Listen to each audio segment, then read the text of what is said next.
Hi, everybody. This is Real Talk. I'm Craig Bennett. Welcome to the podcast.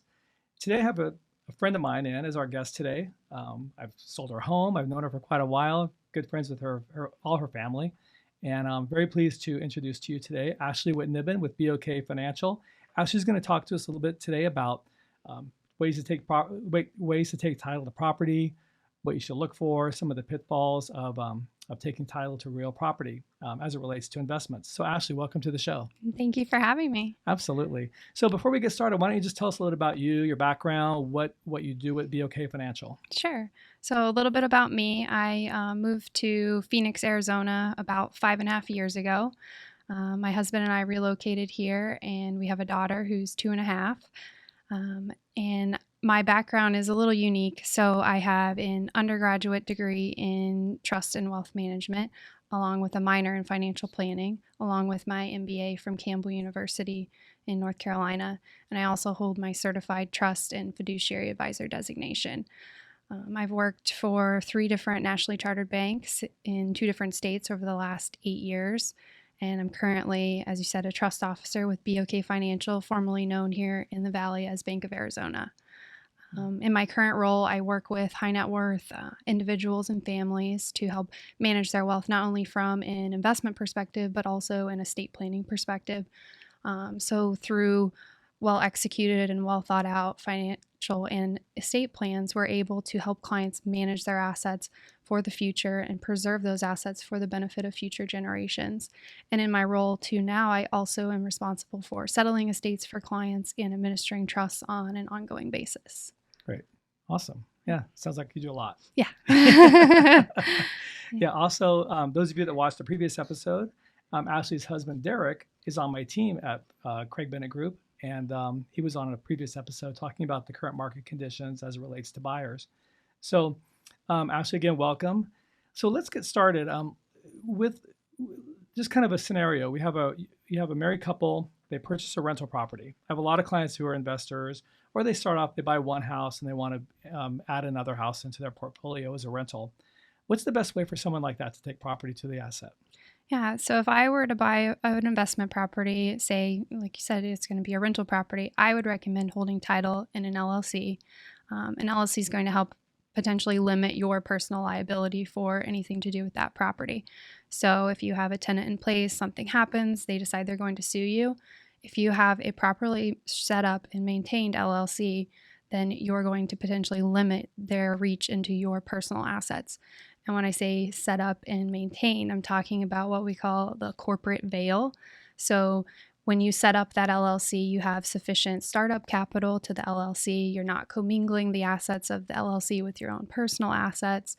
Everything you do on behalf of the LLC, it's clearly identified that you're acting in that capacity, whether you're the vice president, president. So you're never signing things in a personal capacity. You're having meetings, and you have minutes from those meetings that are documented, and your LLC is maintained with the state that you reside in. This isn't to say that that's the end-all be-all, of course. Right. This is not going to protect you if you are, negligent or you commit fraud. An LLC is not going to cover that. That's where you would want to also have an insurance policy in place. Right. Exactly. That makes a lot of sense. So really, an LLC isn't just you have to properly manage it as if it's a business, right? Mm-hmm. And I always tell my clients that owning rental property is like starting a new business. It is, yeah. Right? Yeah. So you're setting it up. You're setting yourself up for success by getting an LLC to do that. Mm-hmm. Some of my clients buy multiple properties. Do you find it beneficial to put each property in its own LLC, or would you recommend just having one LLC which encompasses all the real estate investments you own? You definitely would want to have multiple LLCs. I know that can be a painful thought as far as setting them up and maintaining all those separate accounts, but having each LLC be its own separate and distinct entity is what's going to protect you. So if you have 10 properties and you have an issue with number 10, 1 through 9, if they're separate and distinct entities and businesses, they're not going to be affected by that lawsuit. Mm-hmm. So each one truly stands alone. Mm-hmm. Yeah. Great. Let's say when my client has a trust and they want the trust to buy rental properties. Mm-hmm. Would it be a good idea for the trust just to own the rental properties outright, or would you recommend another avenue for that? Yeah, I would still recommend holding title in your LLC, but your member would be the trust. So ultimately, everything still rolls up into your trust, but that property would be held by XYZ LLC. Gotcha. So so LLCs would own the property, Mhm. or LLCs would be the titled name, Mhm. and then the member of that LLC would be the trust. Correct. Yep. Right. Even if you're in a partnership with other people, the trust could still work. You that way? could still do that. Yeah. Yes, absolutely. Yeah. Good. Good. So, is there ever any reason why anybody would ever want to buy a property and not a rental property, investment property, and put it outside of an LLC? You know, it all depends on each person's individual situation. You know, if you were wanting to do something like a beneficiary deed on death, I don't believe you can do that through having an LLC be the owner, because an LLC is not going to die. The entity will Right. survive. So it all just depends on your individual situation. That's why I think engaging a qualified estate planning attorney to help you is crucial. Right. Would you ever buy your personal residence in an LLC? No, I would not No. recommend that. No. Yeah. Right. Because that's not going to be able to stand alone as a business. That corporate veil that we talked about isn't going to Right. protect you there. So there's really no benefit for it. Yeah. So personal residence you want to own in your own names, and then any investments within an LLC. Right. Great, great. So this conversation is more about how to take title to real property with regards to investment properties. Those of you that have seen some previous episodes of this show or some of the other podcasts I've done with other people talk a lot about investing. I do work with a lot of investors.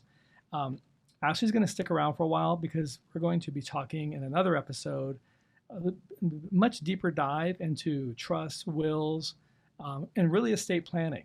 And you're probably thinking, what does this have to do with real estate? Well, real estate is a part of everybody's investment portfolio that I work with. I'm a big believer in having a diversified financial portfolio, which includes real estate.